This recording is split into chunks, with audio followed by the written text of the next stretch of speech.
వైవిధ్యమైన పాత్రలతో నటునిగా సత్తా చాటుతున్నాడు ఆది పినిశెట్టి. డిసెంబర్ 14న ఆది పినిశెట్టి పుట్టినరోజు. ఈ సందర్భంగా విశేష చెబుతూ ఆయన సాగుతున్న తీరును చూద్దాం. తాత పినిశెట్టి శ్రీరామ్మూర్తి రచయిత, తండ్రి రవిరాజ దర్శకుడు.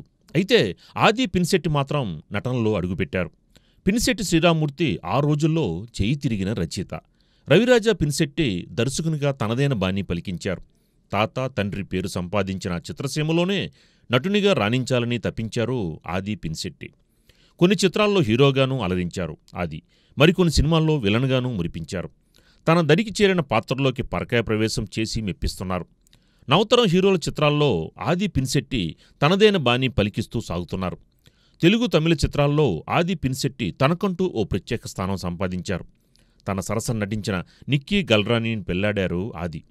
ఈ ఏడాది పార్ట్నర్తో పలకరించిన ఆది పినిశెట్టి ప్రస్తుతం శపథం అనే తమిళ చిత్రంలో నటిస్తున్నారు. రాబోయే రోజుల్లో ఆది పినిశెట్టి మరిన్ని చిత్రాలతో మురిపిస్తారని ఆశిద్దాం.